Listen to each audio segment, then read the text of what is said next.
Hello दोस्तों, मेरे channel सुख समृद्धि उपाय में आप सभी लोगों का हार्दिक स्वागत है। जैसे कि राधा अष्टमी की बारे में हम बात करेंगे। वीडियो उपयोगी लगे लाइक सब्सक्राइब जरूर करिएगा, जिससे आगे वीडियो मेरी चैनल्स की मिलती रहे। जान लेते हैं राधा जी के बारे में। राधा नाम का अर्थ होता है जन्म जन्मांतर के पापों से मुक्ति, प्रेम मिलन और बंधन से मुक्ति का मार्ग जो दे वो हाँ राधा जी। कहते हैं राधा जी की पूजा से श्री कृष्ण प्रसन्न होते हैं। जो भी साधक भक्ति भाव से राधा जी को पूजता है वह इस लोक के सुख को भोगकर परम धाम को प्राप्त करता है। राधा जी के पूजन से निसंतान के संतान और वैवाहिक जीवन में प्रेम रस की प्रधानता रहती है। जन्माष्टमी कथा का श्रवण करने से भक्त सुखी धनी स्वर गुण संपन्न बनता है। भक्ति पूर्वक श्री राधा जी का मंत्र जाप और स्मरण मोक्ष प्रदान करता है। राधा जी की कथा सुनने से विशेष पुण्य की प्राप्ति होती है। वृंदावन व्रज बरसाने जन्माष्टमी की तरह राधा अष्टमी भी एक बड़े त्योहार की तरह मनाते हैं। मथुरा वृंदावन बरसाना रावल माट के राधा रानी मंदिरों में इस दिन बहुत बड़ा उत्सव मनाया जाता है। जान लेते हैं हम अपनी राधा रानी की कथा। राधा रानी कथा राधा जी के जन्म से संबंधित है। राधा जी वृष भानु गोप की पुत्री थी। राधा जी की माता का नाम कीर्ति था।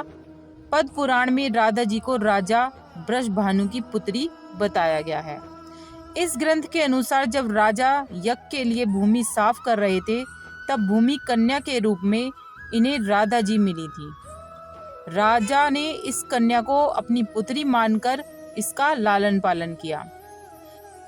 साथ ही ये कथा भी मिलती है कि भगवान विष्णु ने कृष्ण अवतार में जन्म लेते समय अपने परिवार के अन्य सदस्यों से पृथ्वी पर अवतार लेने के लिए कहा था। तब विष्णु जी की पत्नी लक्ष्मी जी राधा के रूप में पृथ्वी पर आई थी। ब्रह्मवैवर्त पुराण के अनुसार राधा जी श्री कृष्ण की सखी थी, लेकिन उनका विवाह रापाण या रायाण नाम के व्यक्ति के साथ संपन्न हुआ था। ऐसा कहा जाता है कि राधा जी अपने जन्म के समय ही वयस्क हो गई थी। राधा जी को श्री कृष्ण की प्रेमिका माना जाता है। ऐसी मान्यता है कि इसी दिन ब्रज में श्री कृष्ण प्रेयसी राधा का जन्म हुआ था। पुराणों के अनुसार राधा भी श्री कृष्ण की तरह ही अनादि और अजन्मी है। उनका जन्म माता के गर्भ से नहीं हुआ। इस पुराण में राधा के संबंध में बहुत ही ऐसी बातें बताई गई हैं जो बहुत कम लोग ही जानते हैं। राधा जी का जन्म राधा जन्माष्टमी के बाद व्रज के रावल गांव में राधा जी का जन्म हुआ था। कहते हैं जो राधा अष्टमी का व्रत नहीं रखता उसे जन्माष्टमी व्रत का फल भी नहीं मिलता। भाद्र शुक्ल पक्ष की राधा अष्टमी अष्टमी तिथि को राधा अष्टमी व्रत कहा जाता है।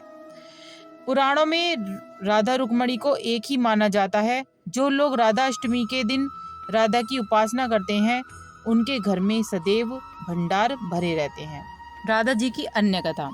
श्री कृष्ण भक्ति के अवतार देवर्षि नारद ने एक बार भगवान सदाशिव के श्री चरणों में प्रणाम करके पूछा, हे महाभाग, मैं आपका दास हूँ, बतलाइए श्री राधा देवी लक्ष्मी है या देवपत्नी, महालक्ष्मी है या सरस्वती, क्या वे अतरंग विद्या हैं या वैष्णवी प्रकृति हैं? कहिए वे वेद कन्या हैं या देव कन्या या मुनि कन्या हैं? सदाशिव बोले, हे मुनीश्वर, अन्य किसी लक्ष्मी की बात क्या कहें, कोटि कोटि महालक्ष्मी उनके चरण कमल की शोभा के सामने तुच्छ कही जाती है। हे नारद जी, एक मुख से मैं अधिक क्या कहूँ? मैं तो श्री राधा के रूप लावण्य और गुण आदि का वर्णन करने में असमर्थ पाता हूँ। उनके रूप आदि की महिमा कहने में भी लज्जित हो रहा हूँ। तीनों लोकों में कोई भी ऐसा समर्थ नहीं है जो उनके रूप आदि का वर्णन करके पार पा सके। उनकी रूप माधुरी जगत को मोहने वाले श्री कृष्ण को ही मोहित करने वाली है। यदि अनंत मुख से चाहूं तो मैं उनका वर्णन करने में मुझे क्षमता नहीं है। नारद जी बोले, हे प्रभु, श्री राधा रानी जी के जन्म का महात्म सब प्रकार से श्रेष्ठ है। हे भक्तवत्सल, उसको मैं सुनना चाहता हूँ। हे महाभाग, सब व्रतों में श्रेष्ठ व्रत श्री राधा अष्टमी के विषय में मुझको सुनाइए। श्री राधा जी का ध्यान कैसे किया जाता है, उनकी पूजा स्तुति किस प्रकार की जाती है, यह सब मुझसे कहिए। हे सदाशिव, उनकी चर्चा, पूजा विधान, अर्चन विशेष सब कुछ मैं सुनना चाहता हूँ, आप बतलाने की कृपा करें। शिव जी बोले, ब्रजभानुपुरी के राजा ब्रजभानु महान उदार थे।